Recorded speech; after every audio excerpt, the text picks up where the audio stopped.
So one day we were thinking, how do we fund a Black freedom movement in a way that's both ambitious and empowering, yet transparent and accountable to the people? And then it hit us, the Black Freedom Fund, a fund that's for the people, by the people.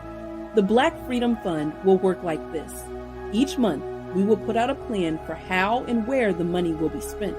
Then we, the people, will put money into the fund.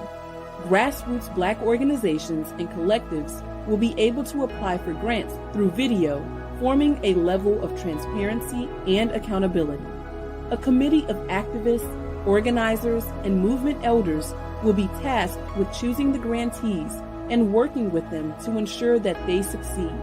Each grantee will give monthly, quarterly, and annual reports back to the community showing exactly who, what, when, where, and why the money was spent, so we can operate in trust and keep building the movement our people deserve. Sounds dope, don't it? Yeah, we know.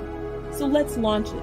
Click the link, check out the vision, and put your coins in so we can continue that freedom work. The Black Freedom Fund is brought to you by the International Black Freedom Alliance, a grassroots organization started out of Ferguson, Missouri, who's dedicated to liberation of all Black people everywhere.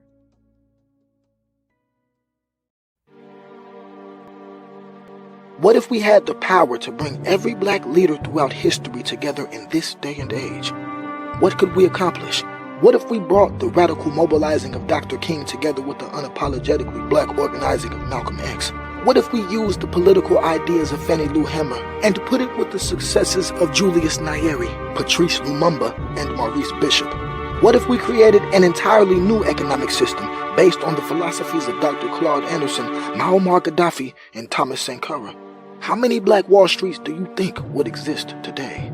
And what if we created an organization in the transformational ways that Ella Baker did, or even a movement like Winnie Mandela did to end apartheid?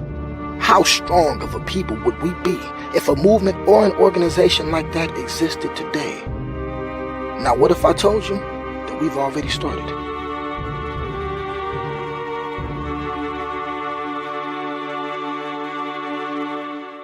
We know how this movement started. We know when it started to go left. And we know how to get it back on track by getting back to the basics. Grassroots, community, organizing. So let's get back to our blueprint for Black unity by doing it how Marcus Garvey did it, like how MOVE did it, and like how the Black Panther Party did it. By feeding, clothing, housing, healing, educating, training, mobilizing, and organizing the people towards one goal and one purpose: Black freedom. So if you want to connect with other like-minded Black people around the world and build a real Black liberation movement, go to the IBFA.org and tap in. The truth of the matter is that we are the builders of this movement. We are the ones in the streets risking our lives going against the system. We are the policy creators and ground shakers. We are the ones who organize the survival programs and mutual aid for our people. We are the ones doing the educating, revolutionizing, and transforming of the masses. We are the ones that give every hashtag meaning, purpose, and direction. And we are the ones who will lead us into a future where freedom is not only possible, but our reality. The time has come for us to evolve from where our lives matter to where our lives are truly free. Welcome to the Black Freedom Movement.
is be free, be free.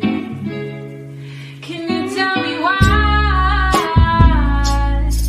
Every time I step outside, I see my people die. Oh, why? I'm letting you know that it ain't no gun that it makes that can kill my soul. No, no, no, no, no, no, no. All we wanna do is take the chains off. All we wanna do is break the chains off. All we wanna do is be free, free. All we wanna do is be free. All we wanna do is take the chains off. All we wanna do is break the chains off. All we wanna do is be free, be free.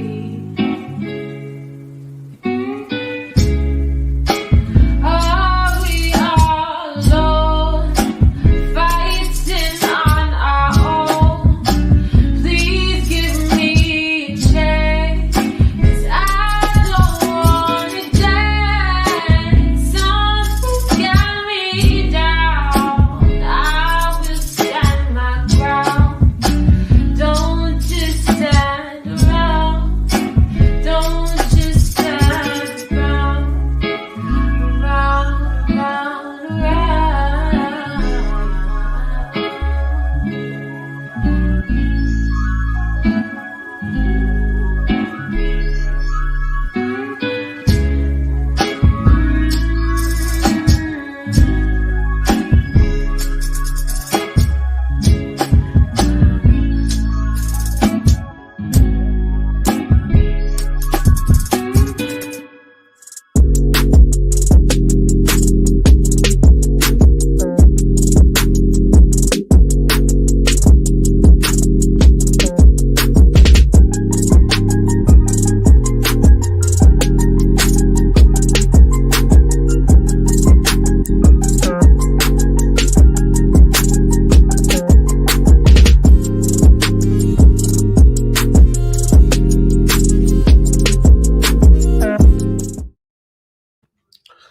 What's up? What's up? What's up? Waiting on my money. And there you Yeah. go. Look, let me hit that right quick. Let me hit that right quick. What's up, family? Oh man, all is well, all is well. I'm gonna hold it down by myself tonight, brother. Okay. Is this Bomani and Tor? I see it. Okay. Whole lot of testosterone going on this. That's right. If the balance off, we gonna give it to Z. She got the night off. She got our balance. She messing it up. We gonna hold it. Gonna hold it down. She's not feeling. Okay.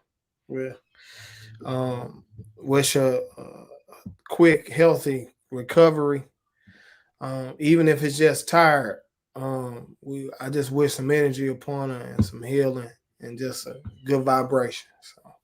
Ashe. It's mostly tiredness. You know, we be so busy. You know what I'm saying, during the week. So trying to rest up is hard for us. That's a job. Just trying to rest up, trying to get some rest. I know, and then y'all do the African spiritual class every week. What day is that? We do we have a book session, study session on Tuesdays. So anybody who wanna tap into that, you know, we read about maybe 10 different books collectively, and we just read a little bit each week, tap in Tuesday to discuss it. Like Tori said, this book we're doing is called Ritual, and it's got some African spirituality and other things in it to help things that can help us build community, right? He talks about the things that we need to even be called a community. So it's very interesting. So again, that session on Tuesdays actually is not a specific it's not just revolutionary education, or it's not just healing, or it's not just Pan-African. It's a little bit of whatever we want for the people who are involved at the time. You know, we say what book we trying to read next, and if somebody says we're reading, you know, Dr. Seuss books and it has some type of educational value to it for us, we're gonna read them. So, you know, I challenge everybody, you know, if you like reading and enjoying collective studying, tap in with us on the Mad Liberation Education page. Yeah, I checked it out. I think y'all did one last night, right? Yeah. Yeah. Yeah, it was late. We did a Yeah. makeup. So I tapped in last night. I usually catch them. You know, a lot of organizations lack the spiritual side. You know, we be so revolutionary, so leftist minded, so freedom minded that we forget that our spirit need education. Our spirit need that session. So Bomani and Zasada, they hold it down, and it be you know, it be church without church, but get that church. You know, if you hear what I'm saying when I'm saying what I'm saying. So Yeah.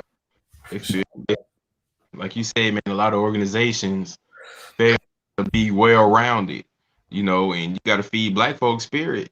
That's why Black folks jump from organization.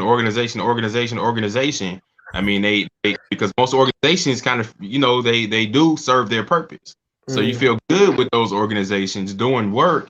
But if you're not feeding your spirituality, you're not feeding that the spirit, you know what I'm saying? Or you know, it's you ain't gonna stay. You know, it's not gonna be, you're not gonna feel whole while you're with that organization or your friends or whoever, you know.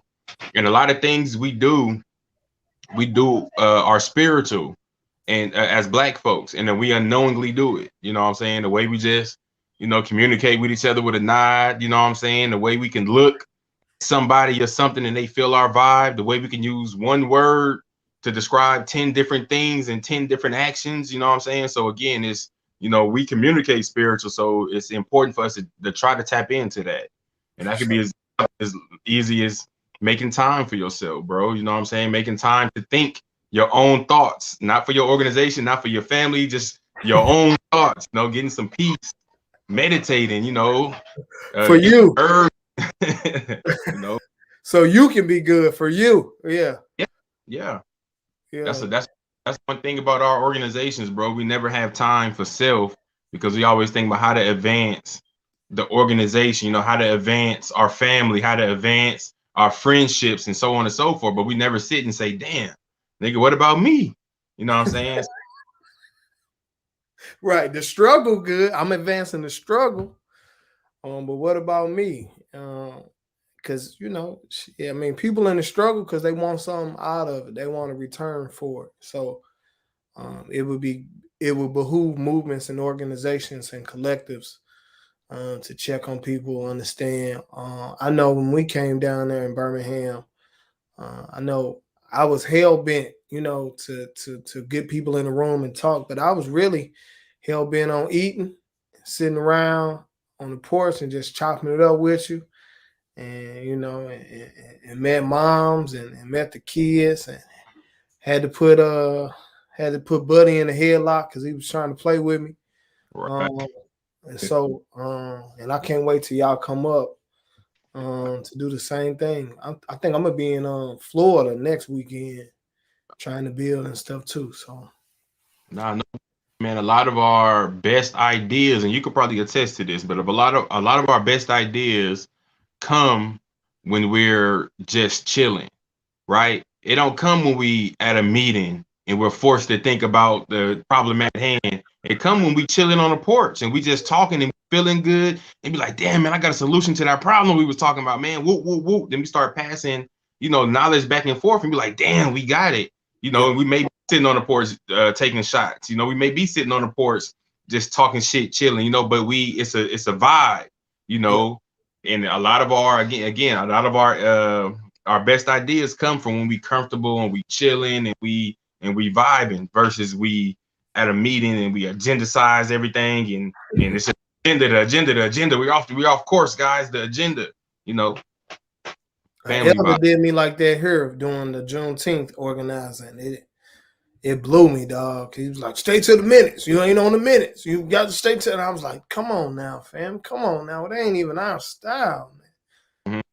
So it just really killed the room, man. People just feeling down. I had to be like, yo, look, if you're gonna be here with us, you gotta leave that white people shit at the door and let us kind of, who time, what time doesn't matter if we playing the Juneteenth, we playing what our people need. What do that other stuff really matter?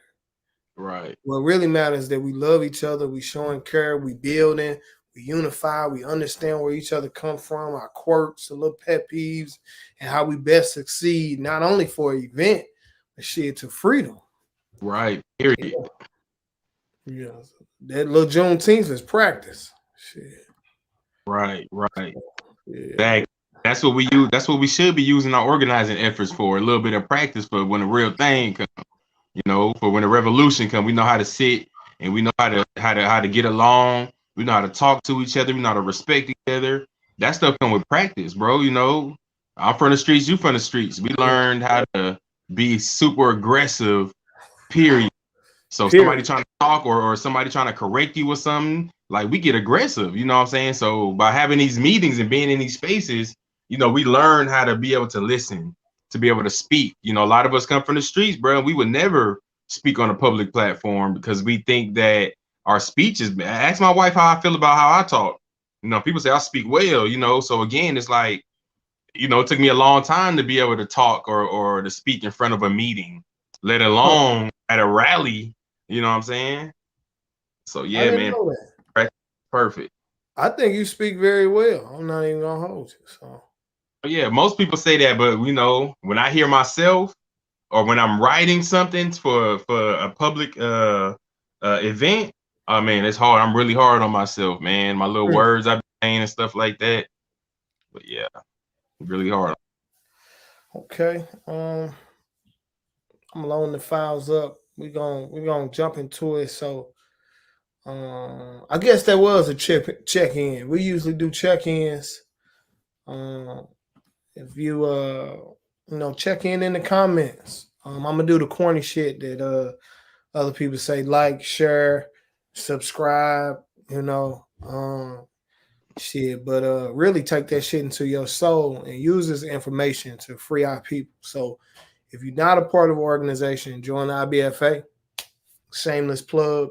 If you want to be in a Facebook group where Black people talking about Black liberation, less Marx, more Sankara, more Julius Nyeri and shit like that, then join the Mad Liberation group on Facebook. It's in the video that we play. If you're trying to get your mind right digitally, we go to bookmanacademy.com, a brother out the UK.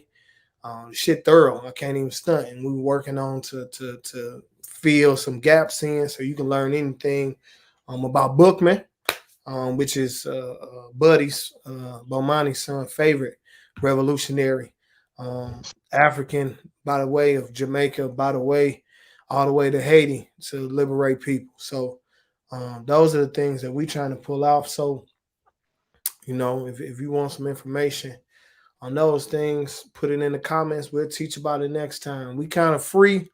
So I'm just FYI, if this your first time, we don't really go in the ways that other people go. We chop it up. I do slides. I'm a slide person. My mind think that shit funny as hell. I'm a slide guy. We need it. To review last week, and I'm gonna go to what we did last week. We went on the spectrum of Black people and where we politically minded at. So to recap from last week, there are a few things. So one, we know what a conservative is, right? It's people who want to keep the system the way it has always been. And then outside of that, we have a few others where people kind of call themselves whatever they want to call themselves. But next will be liberals. They promote social programs inside the current system. They ain't trying to tear the current system up. They just want some more social programs. You got progressives who people want to gradually improve the current system over time. How much time? Who knows how long it's going to take? Shit, I don't know. Progressives been doing progressive shit, since we got out of the plantation. And still we ain't progressed to freedom yet.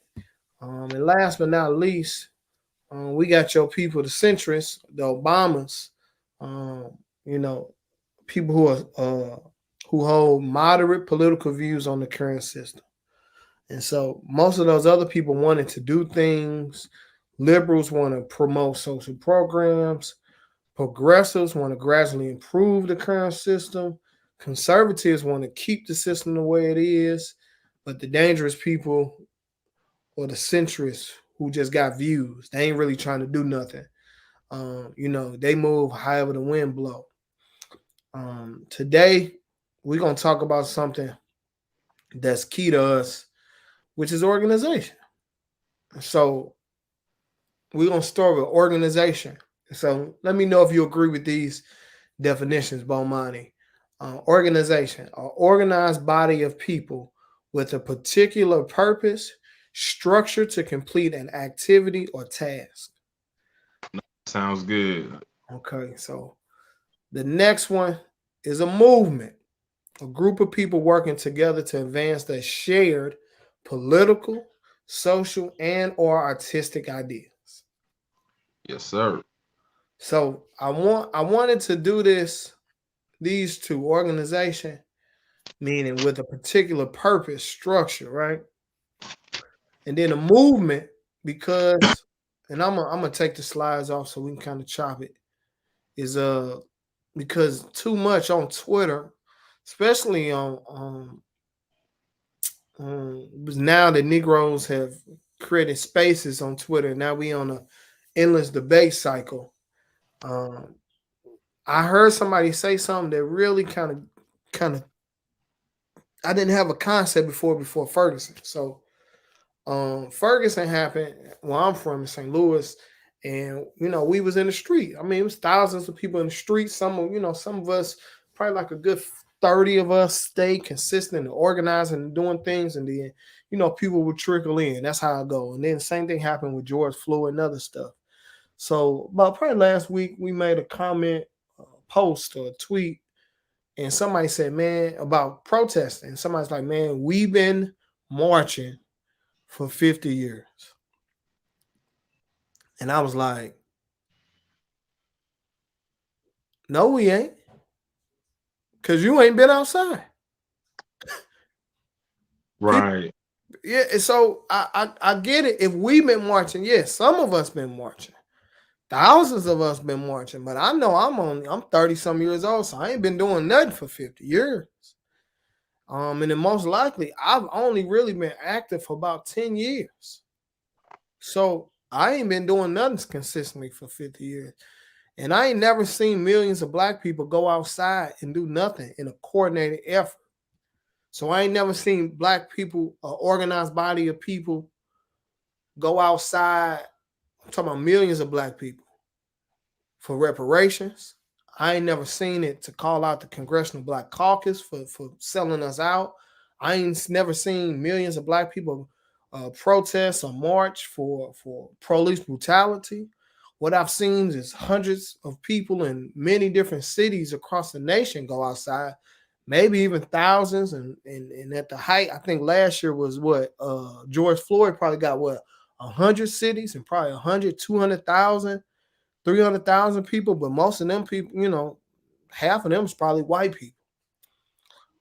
So we keep having this understanding or misunderstanding of what we are and who is we. So I wanted to kind of address those things this week. What you thinking about that, Mo? Nah, like you said, man, put us on screen. You ready? Where this thing at? Take this thing off. Boom. What you think, man? I'm tired of these ass niggas, man. No, I mean, I agree with all sides, man. Again, people who say stuff like, "Oh, we've been doing this for 50 years," so on and so forth. It's a self-criticism, right? Again, a lot of us who are real to this struggle, who will continue to struggle even if we're by ourselves, bro. Even if me and Z was by ourselves, our own lonely self, man, we was making RBG signs and we'll go to the protest, and we finally met our tribe. We finally met people who think like us, right?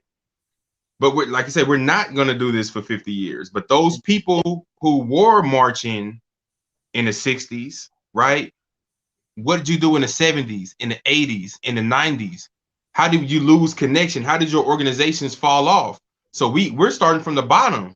We don't even have a clear record, right, of our organizations unless it's from COINTELPRO.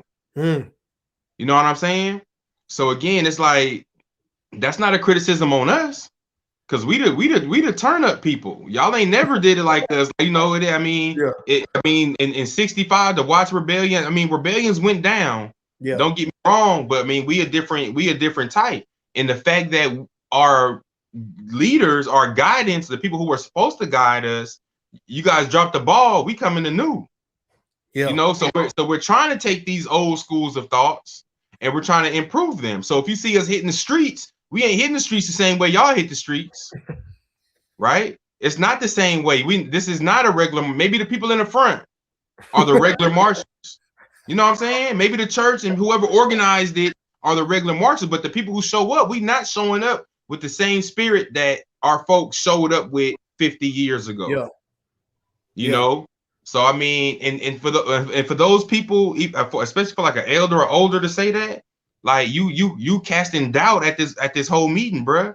You know what I'm saying? So you can either go, right? Because it's gonna come a time where we got to kick motherfuckers out that's not of the same mind of as us, because they can influence people. You know what I'm saying? So when you start talking that, oh, we can't do nothing, y'all doing this, nah, bro, it's time for you to go. But I mean, but we here, bro. That's the point is that all those thousands, hundreds of thousands of people that was active or got activated since 2014, where y'all at? You know what I'm saying? Where that energy at? Mad, somewhere tweeting, somewhere posting, somebody probably in a nonprofit. I know somebody, Ferguson happened, right? First day, we outside, you know, people's like, oh, okay, that's good. Man, shit, by day 5, 6, we turn shit up, nigga. Nigga, you heard Boosie, we got blunts rolling, nigga. We on top of shit like fuck the police. I remember Bernice King, Dr. King's daughter, was like, man, we doing something wrong. And I was like, you? It's right. Like, I ain't like, I get your daddy was outside with it. Yeah. You on this, baby. I'm in the game. I don't even know what you criticize. Right. And the funny thing is, man, is that during these rebellions, the people who are outside are the people who weren't in no organizations, bro. a lot of the people who are in organizations, they come, but they still have an organization above their head. Yeah. They can't get caught jumping on no police cars, bro. They can't get caught smoking no blunt. They can't get caught high-fiving and doing this and doing that because they are of an organization that want, you know, y'all take y'all pictures and come back so we can look good. Yeah. That's what y'all do. You know what I'm saying? So again, it's not again, we a different type, you know, and for somebody to criticize anything, you know, it's a fact.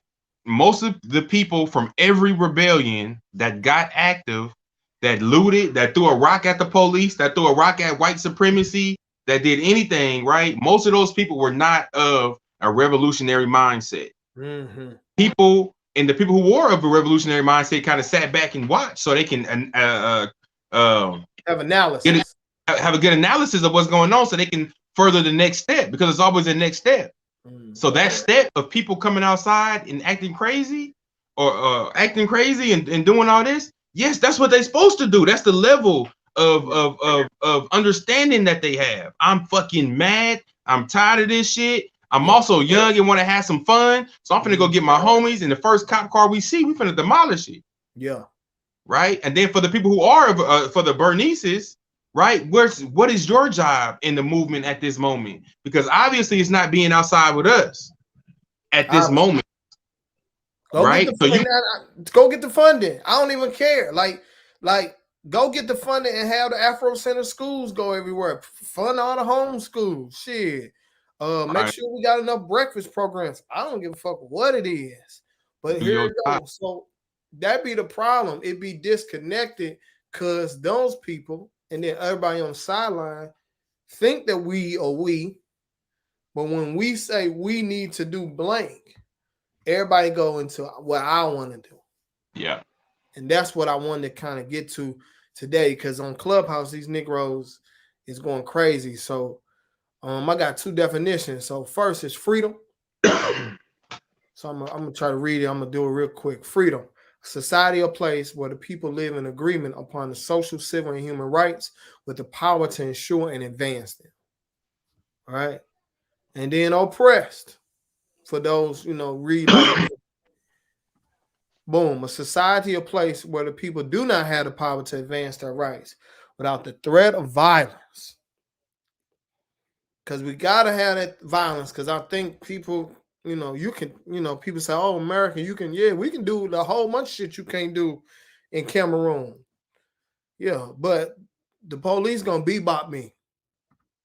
They're gonna fade the fuck out of me if I go out there. Because a lot of people act like we ain't like we free. Mm-hmm. But if I ain't free, if it's somebody over there that can't do the same shit I'm doing, then there ain't no way we can be free. Oh yeah, we ain't free. As long as it's I'm specifically speaking for black folks. Yeah. As long as any black child going hungry, any black man or woman going hungry out here in this rich ass society, we ain't free. Yeah. Let alone the numbers of white folks because they outnumber them. Maybe not the percentage, but statistically they outnumber us when it comes to poverty and being hungry and all the other bad stuff, but not by percentage. You feel me? Not by percentage. Yeah. When we're able to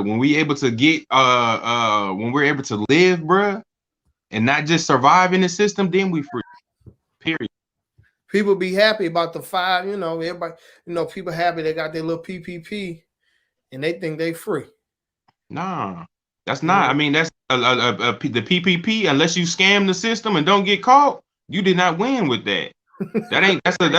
Seriously, you didn't, unless you scam the system, right? And I'm not against that because we need it. Unless you scam and you don't get caught, that's the only winners.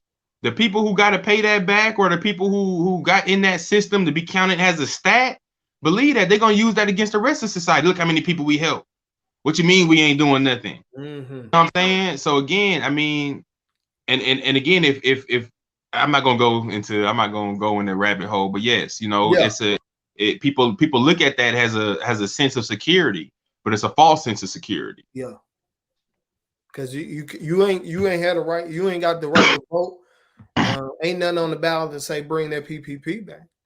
Right. Elected officials trying to make sure. Remember what Biden say? We're gonna give you $2,000 a month.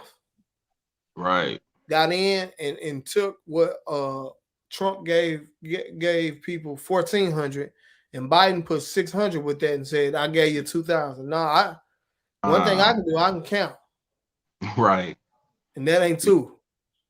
And he still ain't, like I say, as far as that, people, he hasn't. I don't know. It's up to us. The other aspect of that is that if this motherfucker said he's gonna give us something, let's run with this $2,000 a month. Yeah. Let's run with any number or whatever. And we don't or can't. There's another definition that needs to be up there, bro. I don't know if you got it in the slides, but the definition of power, right? Because if we don't have the power to hold him accountable, they could tell us anything, bro. If we don't have the power to tell him, look, you said, nigga, $2,000 a month, nigga, run our shit. And we don't have the power to disrupt and get it, we're easy. Like I say, we're political chumps. Because a lot of people did think that people thought two things. People thought that when the immigrants hit the border of whatever race, that they was gonna be treated fairly. And they thought that during this pandemic, right, because it's still a pandemic, that during this pandemic that people will be taken care of financially from the government. We thought that, bro. We just knew that he was gonna send. It's been a minute. He been in over a year. And like I say, this the 12th month. 12th month, and this and again that little $600 that he sent us, or that he sent people, because everybody wasn't, didn't get it. Oh God. So let's not say us. I was thinking, I was on that line like, what's up, yo? Like he said 6 for everybody. There's plenty of people that didn't touch that, So again, it's how do we hold them accountable, bro? Or how do we? People are silent about Biden, man. They got, the only thing I hear about Biden is the little TikTok or some shit that's running around with the dude saying crazy shit. But we forgot, bro. We sleep already. It's been a year and we sleep. This dude got possible 7 more years. Yeah. You know what I'm saying? I mean, yes. 3 and 4, yeah, 7 more years. 7 more You know, years. He can get so reelected. You know, them Negroes, you know, running around now. You know, somebody just hit me like, yo, we need a panel to talk about this. I'm like, you know what we doing? We building a black agenda over here. We trying to put some shit out because y'all, no offense to the homies in the movement, we all got different work, but you know, y'all niggas had it in 2020, and this did the result of what y'all did in 2020. Got us the fuck shit, $600. Ain't no universal health care, ain't no Medicaid for all. The moratorium about to end, student loans about to be up. You got to pay them shits. Y'all had y'all chance. I let y'all do it. Now we're gonna go the other way with the shit. I'm gonna be hella disruptive. I don't give a fuck what nobody's saying. We just gonna battle it out because our people so fucked up. Cause that we got the runoff and we got the senators and we got the majority. And if we get the majority, everybody said the shit, then we got the majority. I don't want to say we because I ain't American and I damn sure ain't no Democrat. They got the majority and ain't passed no reparation study. No basic income to survive the pandemic. The black businesses dead, like the Zanzibar down there. My favorite little spot ain't got no money to survive the pandemic. So how we gonna get through the pandemic without that? Demand. And then niggas jump down Ice Cube throat for even demanding that somebody sit down with him and say what he got for black people. Now they ain't got nothing to say. Right. Yeah. So again, man, we are in the same cycle that we see every couple years. Yeah. You know, we talk shit during election cycles, right? We become Democrats, get folks elected, and we talk shit about those folks that we got elected not doing nothing for the next couple years until it happens again to somebody else come along and say, oh, I'm gonna do this and do that, and we get happy. Our black women specifically saving the country, that's in quotations, right? Saving the country, turning states blue, so on and so forth. But again, what do we have out there for black women at this moment? What specifically has Kamala implemented for sisters? You know what I'm saying? And there's so many ways that you can go to thank these sisters by even just improving the healthcare system, right? Just by expanding Medicaid, all type of shit that you can do to show your appreciation. Do they do that for us? No. Have they shown their appreciation for the millionaires and they big donors and the big corporations? Of course. Yeah. They got all that for them. They got all that for them. We don't get nothing. And that's what we was having that. We was in Georgia having that same. We was arguing. We was sitting back. It was like, oh, well, this and that. And I'm like, yo, Kamala won't even get on the horn with us. Like, she won't even get on the call. She won't say nothing. And then she went out and said it. She said the shit was Charlemagne. Am I going to do something specifically for black people? No. I said, oh, shit, man, you know what it is. So, but, black people be black. Election time, they turn blue. Then they come back. And then after the Democrats doing me and the Republicans doing me and locally and at the state level, now niggas black and blue. So we out here sick as a dog. Just beat up.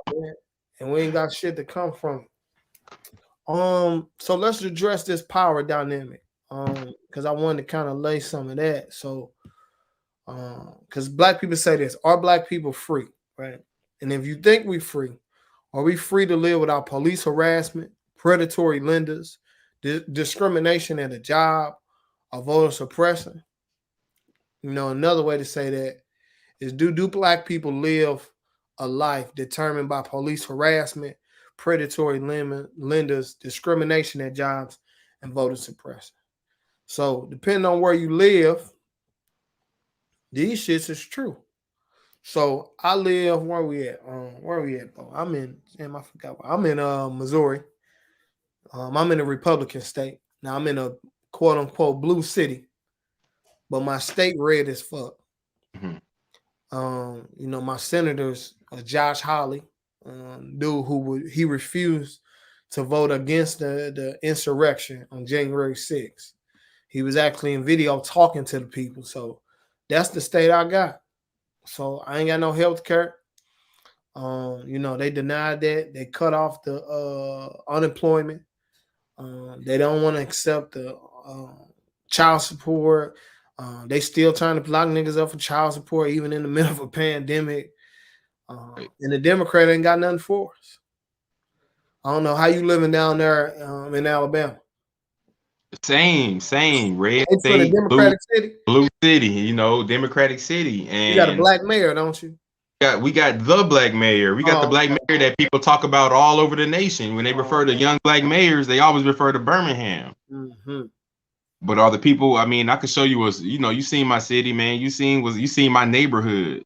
You know, we got maybe like 10, 15 beautiful churches on in a 10 block radius, and we got, I doubt that we have 10 houses up the code. You know what I'm saying? And the mayor's fully aware of it. You know, and I could go on about the mayor, but yes, like you said, man, we Birmingham has failed for it. You know, we have a black young mayor, and he looks good. He talks well. He's very nice. If you meet him, you're gonna be like, man, you a nice person. Yeah. But he ain't advancing nothing for our folks, even a little bit. You know, maybe some of his friends in business benefit well. You know what I'm saying? But as far as the folks and what they want and what you got elected for in the first place, you ain't stick to none of that, bro. You know what I'm saying? He ain't none of that. And that's a common thing across the nation, is that we get people elected and we don't have the power to hold them accountable. The only power we got is some Facebook posts. And at this point, so many people, and it's before this last election, so many people was going at the mayor. It's like, he doesn't care. It's like, you know, your Facebook posts don't affect me. You coming to city council and turning up or disrupting city council doesn't affect me. Because guess what? I'm gonna still sign these papers. I'm gonna still put this policy or lack thereof. Right? So nothing that we do so far can we have the power to change once we get people elected. You know, we give our power is invested in them, and we trust in them to do the right thing. Yeah. And we end up with no power, and we end up, like I say, they can easily make us look like some, you know, the crazy activists that just need attention. You know what I'm saying? That's how they make it seem us activists are. But nah, we want freedom. You know what I'm saying? We want some respect. You know, freedom gonna come, but we want some respect in the meantime. Yeah, some dignity. We want our jobs and how we walking down the street. On God. Yeah, man. So yeah, man. You know, say these southern states, just education by itself, man. And we score low or negative on all of the education stats in Alabama and Birmingham, so on and so forth. And we don't see our elected officials, senators, anything trying to ease that, you know, because they know that those stats, you know, they know that those stats are coming from the black folks, right? They know that we lack proper education. You know, we're the ones that are dropping out at higher rates, you know what I'm saying? So they won't put no policy or put no change into that area simply because it doesn't affect they folks. Yeah. And that'd be the key, man. I wish they would show up like, you know, we got a black mayor now too, a black woman mayor, you know, so it's like it ain't none you say something, you're sexist, misogynist, you know, I'm like, damn, I'm a misogynist because I think should nobody be homeless in the city? Like, damn, I can't criticize the mayor or I can't ask a question. So that'd be the key point where our people just reduce it to like Obama politics, like it's a shiny Negro in there. Get a nigga, give him a chance. Now I'm like, yeah, but you know, shit, my homie just struck out. You know, I got political prisoners up in here. Like, you know, this job's, you know, racist as hell. I try to go to the EEOC, they ain't doing nothing. Shit, can the mayor come to the protest? Can the mayor show up for Fight for 15? Shit, can the mayor have the police protect the homeless people and shit from getting put out? And the mayor has all that power, man. Yeah. The mayor here in Birmingham, it's a club, and the club had a shooting. I think it had 2 shootings in 2 years. And the city council ended up shutting it down or whatever. But the mayor sued the club. The mayor or the city sued the club and said, we're suing you because you can't keep your patrons safe. Okay. Right? Okay. Now, that means Alabama Power should be sued. Why they cut niggas power off in the middle of the winter, in the middle of a pandemic. That mean a water company could be sued. That mean the people, the streets that aren't safe. They sued, not that they didn't sue the club. Excuse me. It was an apartment building. They shut the club down, but they sued the apartment building and said, we're suing y'all because your apartment building is unsafe, and we're gonna sue you, and we're gonna keep this lawsuit until you make it safe, or you're gonna have to pay us. That shows that y'all, anytime black folks are not safe in our community, you could sue the people who's not making us safe, right? And these companies, man, these landowners, these motherfuckers who go in these apartment buildings, they just bought the apartment building next door to us. I know they shitty, right? They finna go in there and patch it up, throw some paint on there, throw some thin ass drywall up, and they finna rent it out to people. And people already moved in. They're charging people way more than what this neighborhood is worth. You see what I'm saying? So they should be sued. Like the sister said down here, these jobless men won't talk about black genocide. There's a connection with joblessness and genocide. Nigga, I can't provide for my family. I can't provide for myself. What you think I'm gonna do, bruh? I'm gonna do some genocide. I'm gonna do some suicidal type shit. I'm gonna be out here in the streets trying to get it. You know what I'm saying? When we push to the edge and we're forced to go get it, because there isn't enough jobs for everybody. Even if every job in Alabama was filled with people, you'll still have joblessness because there's not enough jobs for everybody, bro. And for those people who can't find jobs, who do want jobs, they're pushed to do shit that's illegal, bro. They're pushed to do shit that they wouldn't normally do. And we end up getting knocked down by the police. We end up in prison. We end up all type of things that goes into genocide, right? And another thing about genocide, and I'm just talking, bro. Another thing about genocide is it's not just about death, right? It's just not about people dying, right? Part of the definition of genocide, I can pull it up in a second, is that when they politically stunt your folks, right? So again, if they politically stunting us and they're doing all these political tactics to make our vote don't count, or to make us think that it count and they don't, that's a part of genocide, because we have no power. We have no authority to improve our life through the system. That's a form of genocide. That's written down in the international laws, that when you start doing that shit, that's genocide. You know, and again, that was a little tangent right there, but no, we are under a system who doesn't give a fuck about us, and we can't get past the few Negroes that are put on high. You know what I'm saying? We look at those few Negroes that's put on high, and we say, damn, I could be that. Look at him achieve. You know, damn well, 1%, you know. That's like, to me, it's like, you know, people like, well, you know, we about to have us one with Stacey Abrams. And I was like, yo, Atlanta is, to me, the house nigga capital of the world. Like, it's niggas that really think they black because they act like white people. Because, you know, because the nigga drive, because you see more black people in Teslas and Benzes. We made it. But if you go to the west side or south side of Atlanta, Negroes is struggling, family. Some of the grimiest places in America. Yeah. You know, but we made it because we got one Negro. So it's like, unless she talking about, you know, putting CLR James and the destruction of black civilization in the school curriculum, because she gonna run it at the state level, unless she talking about doing that to really offset some of these things and kick all the racist white teachers out and all that. It's looking, you know, shit. It's gonna be a red state with a Negro governor. Yeah, or a Negro pockets, right? We look at Mobile, right? Mobile, Alabama is over 50% black, right? Yeah. The city. When you look at the county, right, it looked totally different. All the black folks in this one little, just like Atlanta, all the black folks in this one little area. But Georgia big as fuck. You know what I'm saying? So when you get outside, no, seriously, because the state matters. You leave the cow, you get in the Cobb County and shit. That's one of the most racist states, bro. Come on now. Them state troopers in Georgia don't play. None of white supremacy in Georgia play, right? But they've been, I mean, Atlanta has always been a black hub, you know, since I've been studying history. You know what I'm saying? When black folks moved to Atlanta, it's been a black hub. But the thing is, that city shit ain't gonna matter when with the county laws. You know what I'm saying? And then the state laws.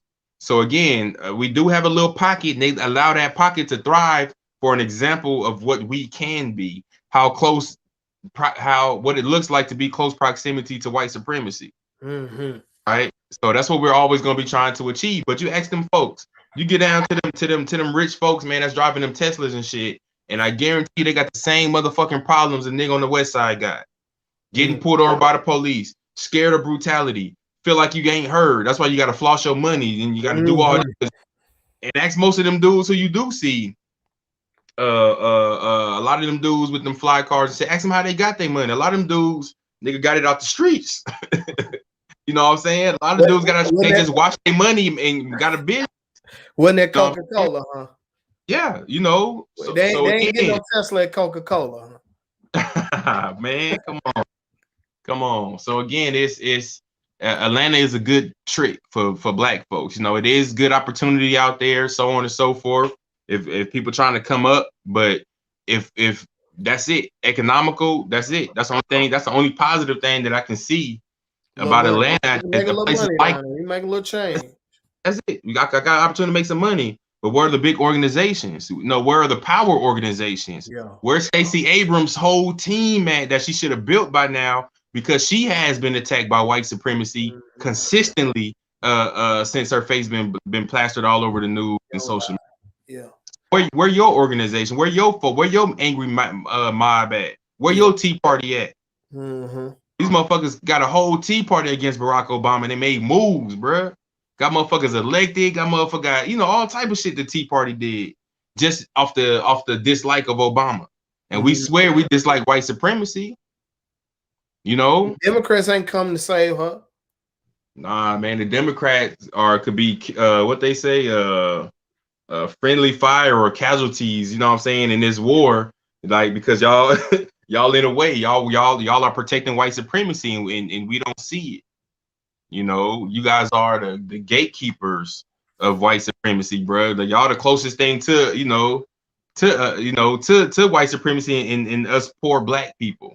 Or black people who are in the struggle, who fighting, So again, man, and it has to come a time to where black folks just say, man, we don't trust nobody. You know what I'm saying? We don't trust nobody. All y'all authoritative figures, we don't trust y'all. And we're gonna have to come to the table and we're gonna say, well, what can we do? Since we don't fuck with the system doesn't work for us in no capacity. It doesn't even work for the revolutionaries and the activists and all that. Nobody is not working for nobody. So what do we do? You know what I'm saying? What do we do? And and it goes back to building a movement. It goes back to being a part of an organized effort, being a part of an organization with one aim, one goal, and trying to accomplish that. And I believe strongly in by any means necessary. As long as it got some, long as it's some principle and values amongst my folks, my peoples, I believe in any means necessary. Let's get it. That'd be the key, man.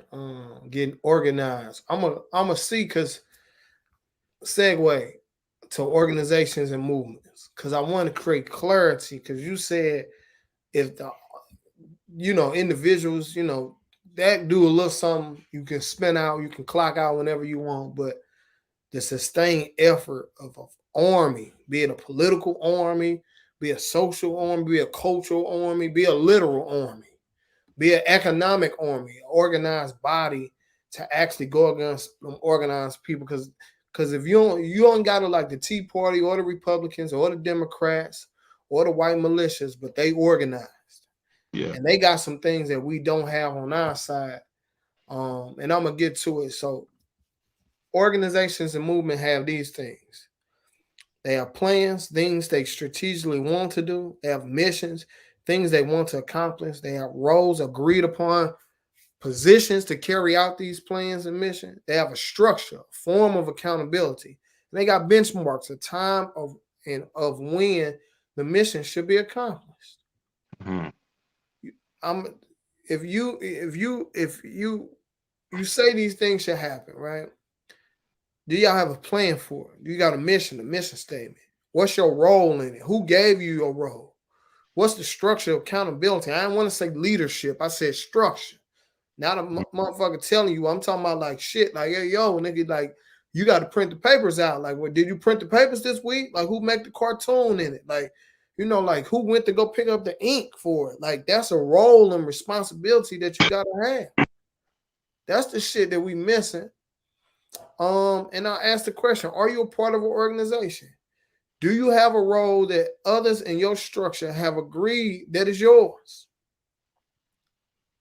Do your organization have any identifiable structure? Committees, role, I don't fucking know what y'all collect. I don't know what the fuck it is. Who even shit, if you doing political education, who doing the slides? You know, who putting the post out? And does your organization have a mission and a plan with clear benchmarks? Are they trying to achieve some shit and on some kind of time frame? Because if not, and I said this on Twitter and got niggas going, and I was shooting shots at niggas because, you know, I'm petty like that.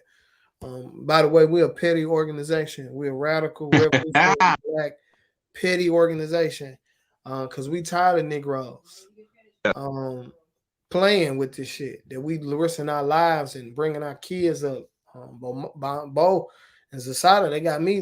We homeschool. I seen outside shit. The shit possible. Let me prove a point. You know, we petty like that. We petty trying to prove a point to the schools, all that. Bro, and one thing that our generation, that's something that our generation has to embrace is the pettiness, bro. Is us being able to say, you know what? I am not gonna shut up. Yeah. I'm gonna go to this meeting to expose you in public, you know, because the emails don't work, because the phone calls don't work. Right. So, yeah, I'm going to expose you. If you do something wrong in our community, we got the right to come talk about it and say, man, this dude, this woman foul. You know what I'm saying? And for the people who do want smoke as far as debating all this, we want it. You know what I'm saying? Because it's needed. We need to build ourselves and you know, we like to talk anyway. So, again, like it being petty is a form of accountability. So it is, you know. People might be like, I don't post that, don't say that, don't do that. But it's like, nah, man, how else am I going to hold this person accountable? How we going to get clarity on what should and shouldn't be done? Yeah. So I'm going to go back over the question. So, yeah, organization movement have plans, missions, roles, structure, and benchmarks. Okay. Do you have a role? Do you have an identifiable structure? And does your organization have a mission and a plan? If you answer yes to all three of these questions, then you're part of an organization. It's clear as day. I just want to be clear because I know how this is going to go. If you can answer these questions, yes, I have a role that others in the structure agree. Yes, I can identify the structure. I got a core group, coordinating committee, and I know I'm doing this. And the mission is black people to do this, and we can break that down, then guess what? You're part of an organization. If you answer no to any one of them motherfuckers, you ain't part of no organization. I'm just being petty and I'm being real. Because you might not be a part of an organization. You could be part of a movement. Do you have a role in the movement that others agree on? Not, you know, you the healer to who? For what? Like, huh? Does your movement structure know your role? Do the niggas in your own movement know you exist doing the shit where you say you're doing? And is what your role is in your movement and your mission clear with benchmark? I gotta say that shit. I gotta say this shit because I go into these meetings, people like, you know, I know my role. And I'll be like, you mean your family? Like, you know your role in your village, like your community? Because like we're not gonna get free with like one city doing something, or one neighborhood doing something. Because the white boy, and I said this in Ferguson, the white boy got one police department for Ferguson. We whooped their ass. Day 2, they done. We knocked a quick trip over. We running up in Walmart, you know, next day niggas riding around with rims, and some people couldn't get it all, so they had two different rims on the front. 2 different ones on the back. You know, we had plenty of shoes. I ain't had to buy shoes for about 2 years. Shout out to Blank for holding your boy down. You know, kept me in the 1X, 2X on, you know, and all that. And I had the 12s and the halves and the 13s. But that's a role. So I'm organized. Even when you see that, I'm telling people what time it is. How to wash the tear gas. That's to take organization to do that. Any activity got to be organized to whoop them. Once we beat the police, they had to call all the other police departments. We whooped them. We beat them so bad they had to call the National Guard. Okay. And since black people was not part of a movement at the time, we couldn't get nothing. So we had to bring people nationally in. It took 2-3 months. Then we whooped all that shit. We all over the city, turned the city up, right? But it wasn't sustained. It was for 4-5 days. They had it. That takes organization and a movement. And their movement is white supremacy. And that's a global motherfucking movement with multiple layers of white people who hate our guts. And they movement so good that they convince Negroes to hate other Negroes. Right. Shoot us with pepper spray, tear gas, rubber bullets, real bullets, lock us up. That's how cold the movement on their side is. We need a movement in the organization to whoop that ass on their side for us. I say. Yeah, I just want to add real quick before you move on. You said something important. A lot of people say, I know my role. I know my role. I know my role. Right? The question is, like you said, do other people know your role? Nigga. For real. Nigga, like you said, motherfuckers running around talking about, nigga, I'm a revolutionary. Who can attest? Ooh. I'm a healer. Who can attest? Come on. I'm a secretary. Where your note-taking skill? Let me see. Where your notebook at? No bullshit. Like, who knows your role? And because if nobody knows your role, that's not your role in the community. Like you said, that's your role in your personal life, your personal space. You know what I'm saying? That's not your role in the movement. That's not your role in our organization because nobody knows. Nobody knows your skills. Nobody knows, right? Sometimes when you ask people what's your role, they say, I know my role. You ask them, what is your role? How does your role advance the whole? They stutter through it. You know what I'm saying? They stutter through it. Like, oh, I'm a, like you say, oh man, I'm in charge of this, or I'm the organizing wing of this. How do you organize? What's the means and modes of your organization? Plans, you know? missions. What's your yeah. You know, what is it? So again, do you know your role? I know my role. Do other people know your role? And then the other thing is, if you again, hold on, this is going to be real petty, so everybody brace themselves. It is. Oh God, I felt it. Oh God, I felt that shit. Because that's how that shit. When I was making this shit, nigga, that's how fucking mad I was. If you are part of an organization that don't have plans, a mission, a role, and structure, benchmark, so on and so forth, join the International Black Freedom Alliance. And we ain't gonna dance in your videos or none of that, bruh. You know what I'm saying? But God, bro. we got all that. Everybody got a role. Everybody has a role. And if you come to our organization and you have a special skill set in roles that we haven't even thought of yet, we're gonna create that space for you. Oh God. You know what I'm saying? If you say, bro, all I do is music and I want a music department in the IBFA, you got it. Oh God. You know, get your MPC out. You can make you can make the intro music, outro, make playlists. This motherfucker. We do a festival here in St. Louis. Y'all help with one around Garvey down. So it's you got it. So again, if your organization ain't, or your people that you meeting with, it don't have those 5 things, y'all need to leave. Period. Because it's not gonna work. It's not gonna work. Same thing, I think Diallo Kenyatta, man. I'm gonna go find the video and I'm gonna post it. But he said that brother sharp, brother. Oh yeah, he paid it. Like I said, he paid it too. That's why he's so I fuck with him. I fuck with him because he's so negative. Yeah. Right? He's gonna point out all the negative shit, which in turns put you on point because you prepared. You like, damn, bro, you always pointing out some shit. You know what I'm saying? But that's what we need. Because how we gonna know it's a lion nigga behind that tree if we didn't see this nigga over here talking about, look at that tail, there's something moving over there. You know what I'm saying? Y'all better be careful. And if we like, man, it's all good, it's all black love, and love ain't nothing behind that tree, nigga. You know, but he did a video, and I recommend anybody on this live to go check him out. But he did a video talking about the 5 things that you need to look for in a leader. You know, so and if those things aren't there, then how can you call that person your leader?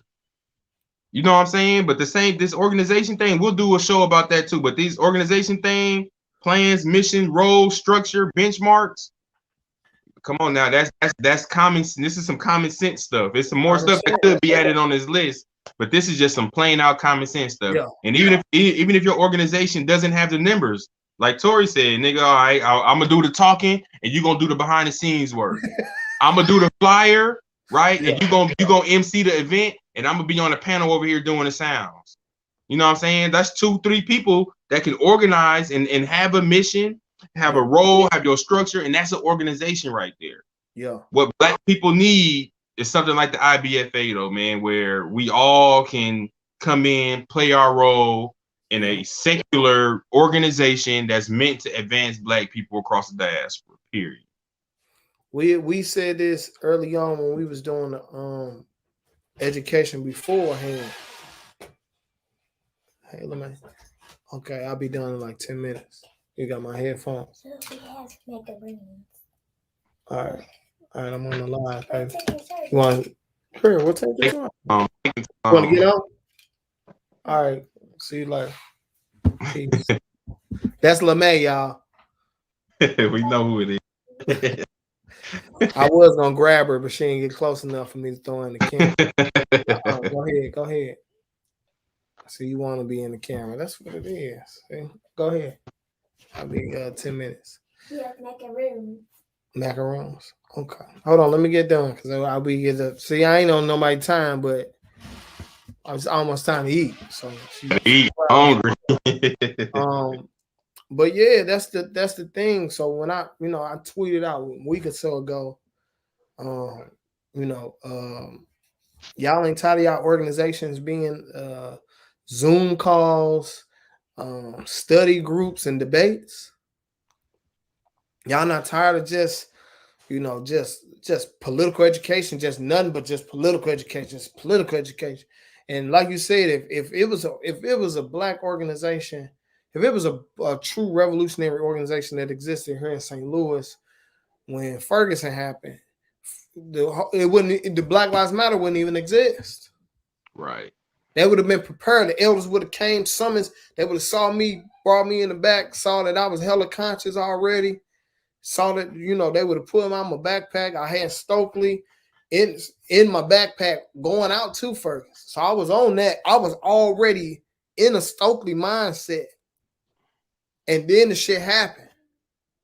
So I was just got done really Neely Fuller, Jr. on white supremacy. So I'm there. I'm super there, right? And nobody grabbed me, man. Nobody came and nobody was organized to do anything with us. So me, Darren Seals, and other young people who, could have been like Malcolm and all these things, didn't have Elijah Muhammad. We didn't have a John Henry Clark. We didn't have, that kind of elder Baba, mama kind of system. We didn't have a Mamiya sitting around and stuff like that. And if we did, they didn't come outside and tap us. Right. They was old heads. They wasn't OGs. They wasn't there. We always say that old heads just watch you do your thing and, you might fail and they just watch you. OGs tap you and try to help you succeed. That's that elder. And now, like you said, that's the difference between the elder and the older. Right. You just got old as a motherfucker. You ain't get wise. Right. You damn near tap out. Yeah. I got some more. I'm gonna slide it on out because I like slides. Boom. Reformist organizations are moving. I'm gonna say it because I know you niggas. This the petty, and I'm glad we segue from the petty to get more petty. An organized body of people whose mission is to make changes or improvements to the current system. Revolutionary organizational movement, organized body of people whose mission is to completely change the current system to an entirely new one. I'm going to go back. So either your body, your work, your organization, your movement is trying to make changes, improvement to the current fuck shit, right? Like last week, what I say, a liberal will ask for social welfare and programs. That means they would have asked for better programs for the slave. They was not trying to get the slave free. They would have said, can we change the metal chains to rubber? You know, that's what a progressive would do over time. Can we have a shortened work week for the slaves? No, I want abolition. I want a whole new system, right? That's the difference. So if your black movement's mission is seeking forced inclusion, better known as integration, then it is a reformist movement. Okay? If your black movement mission is seeking Western intervention, then it is a reformist movement. I don't give a fuck if you're in the middle of Africa and you asking for the U.S. to come save you. You're a reformist, and I don't give a damn about it. I'm just keeping it a buck. And if your black movement's mission is seeking reparations without land or independence, then it is a reformist movement. And you know what I'm talking about, and you know who I'm talking about. Because if you asking Master to come save you, or I want reparations, but I want money. I don't want no land. I don't know what the fuck that is.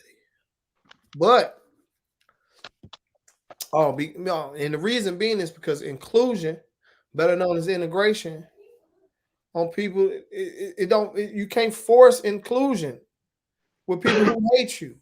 Right. You can't seek Western invention without asking for a new oppressor. You can't say, I want, the rulers of Sudan or Ethiopia or Cameroon or Mali or I don't want to be a part of the UK no more. I want to be a part of France. That's a new oppressor. And if you seeking reparations without land, you telling people that we don't need self-determination as a form of freedom. Mm-hmm. This is where we at, fam. Because Negroes, niggas, however you want to do it, we out here sick. This is the last two slides. And your black movement mission is seeking separation, better known as independence, than it is a revolutionary movement. If your movement's mission is seeking African or black nations intervention, then it's a revolutionary movement. If your black movement's mission is seeking reparations with land, and I'm going to say it because I know Bomani want to hear it. If you talking nation building in the U.S. and you ain't talking about the Republic of New Africa, then I don't know what you're talking about. You can't build a nation without land. Right. I thought we was clear on this. I thought Malcolm laid this shit out for you Negroes. Because if you seek separation, it's known as independence, then it gives our people the idea of freedom without an oppressor. Mm-hmm. That if you want African nations or black nations to come intervene on our side, the idea of freedom for us is black one. Our idea of freedom is black. So I'm helping black people. I'm Pan-African or black nationalist. But no black nationalist is going to turn down Nigeria sending 10,000 troops over here and $2 million to feed our people, to fight the white supremacists. And if you're seeking reparations with land, it gives our people the idea that freedom comes through our own self-determination. Mm-hmm. That shit got to be clear. So, like I said last week, if your organization got you, I'm petty. Study group after study group. Meeting after meeting. Panel discussion after panel discussion. Academic after academic. Scholar after scholar. Debate after debate. If they say, man, you know how we gonna get, and I'm finna be real close and petty so they can hear it because it pissed me off. If they say we want to get rid of AFRICOM out of Africa, sign this petition. All them niggas playing with you over there. Know how we gonna get AFRICOM out? Listen to this academic tell you about Africa. What? Mm-hmm. Right. We ain't got nothing else? Donate. Donate to this video, YouTube page. Look, I told Mama Julie, I said, I love you, Mama Julie, but I'm petty. So I had to see what them Negroes is talking about, right? Because I hear it. And so people feel us. People don't like that. People don't like the autonomy. People don't like that. They in the organization, we got mad these they do this. Everybody don't have the same name and all. They ain't here for that. That's why we call it alliance. Exactly. What? Unity, not uniformity. Exactly. So the people in Brazil, they like, yo, so we chopped it. We was really chopping it. It was like, well, what about? And then I had to tell them, like, well, I was over there, and they was like, well, what did you ask? And I was like, yeah. And they said, yeah, because that's how we got to be petty. And the pettiness really gets to clarity. Yeah. Because they say it's black organizations over there that tell Negroes, don't listen to people that say they want to go back to Africa. Ain't nothing for Africa over there. People in Africa don't even like us. We got one of those organizations here, and I was like, they leader don't even have a passport. Mm-hmm. How do they know what they? Right. Do they? You don't like the African? Have you? It's Africans down the street. Do you even talk to the Africans right here? But you're paying African. And he watched a YouTube video that said Africans hate us. And he donated, so he gotta believe. I donated to this shit, nigga. I'm invested into this propaganda. I've seen that shit, man. It's like, and really, we've been really on Twitter. It'd be the ADOS people who I love my family. We've been bebopping with them, and we talk about reparations. I'm like, where the land at? I went to the website. I got on the call. I'm that petty. I'm on your call. Y'all got chapters. Y'all creating chapters. I want to see. Y'all ain't talking about land? Oh God. Nope. And then they said nobody ever talked about reparations before us. What? It's so disrespectful, bro. Disrespectful to Mama Moore? Yeah, it's so disrespectful. Queen Mother Moore, come on, man. The people so disrespectful. I'm petty. And I'll run a fade for you. So me, that's they gonna pull up to your city, to your state. And I'm gonna come back and do the breakfast program. Yeah. Because I'm gonna outwork you. I'm so petty that not only will I run you to fade, I'm gonna out organize you. Though. That's how petty I am. Yeah. Have 10,000 books sitting in this motherfucker. On me. Have all the babies. I be on all your calls giving good ideas. You know what I'm saying? That's just to see I got it. On your my family, and it's true. My family go back 200-300 years.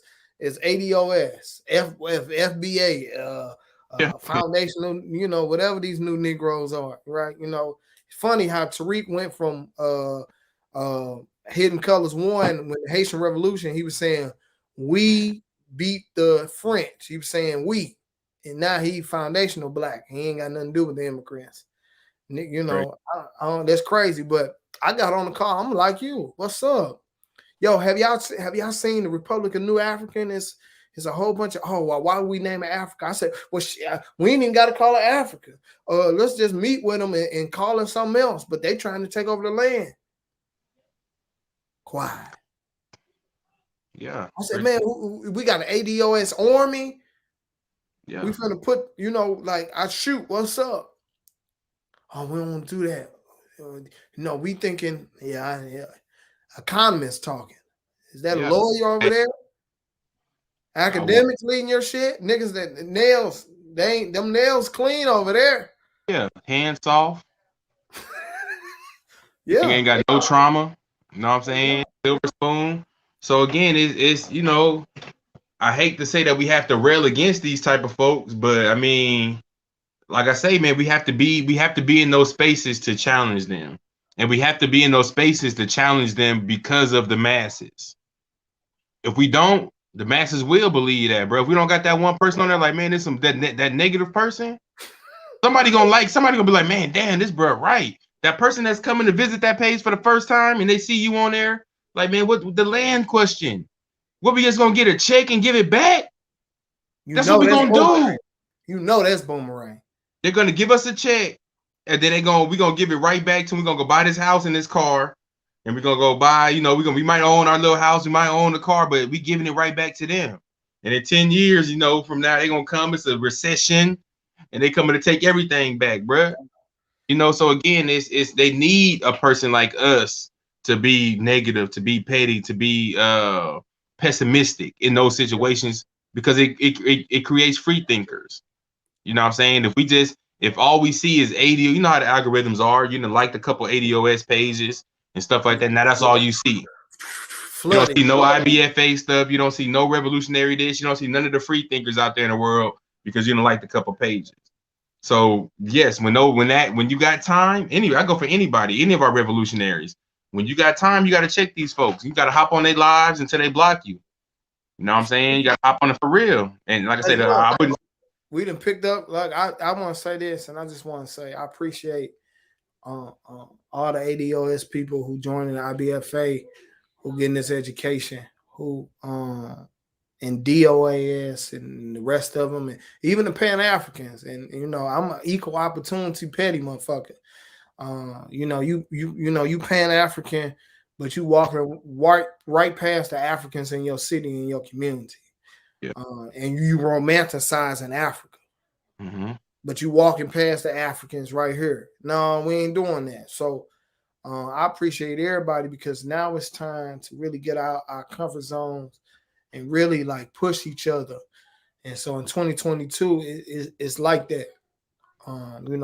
It's real petty and it's real like that, because we got so much work to do for our people that. Shit, if pettiness drives you, if love drives you, that's fine. I appreciate you. Alhamdulillah, that's what it do for you. But I love love, but petty drive me to. Oh my God, it make me organize like a motherfucker. Black Lives Matter. Motherfucker send me a kite talking about, you blackballed. You ain't know. That's perfect. You should have never called out Patrice. Well, I'm going to call the nigga out again. It's going to tell Kellogg and Ford Foundation and Soros and the rest of them Negroes, ain't nobody going to check. When I get done running down on Negroes. Right. I'm going to put all y'all faces on the Summer Jam screen. Y'all going to be real famous out here. Swear, man. Like I said, these motherfuckers' last thing on this ADOS stuff is that until y'all talking about taking some shit, right? Taking some shit is not even an option, then I can't even fuck with y'all, because again, they'll never give us anything. So again, you next don't week we're gonna go over power and privilege and access, influence. We're gonna talk about war and politics and violence and non-violence, so people can be real clear about this. People say, "Are we the most aggressive?" Aggression don't mean violent. I just want to be clear. Right. You could puff your chest up and it could look real violent. Bro, we aggressive when if I see you right now, the way I'm a high five you and give you your dap and all that, bro, is aggressive. And a motherfucker gonna think we fighting because nigga, I ain't seen you in a minute. It's all love. They gonna say, "Oh, y'all up, all kind of shit, push you." Yeah, all that. Square up, slap box. That's aggressive. I bet you, but I can tell you this: that ain't gonna get you no reparations. By no means. Oh God, I bet be aggressive with the police. They're gonna be violent with you. Exactly. Be aggressive with the senator. The Secret Service is gonna be violent with you. Yeah. So stop, and that's like, Huey, not Huey, but Bobby Seals said, stop, stop playing war games through politics. He said, stop playing politics with war.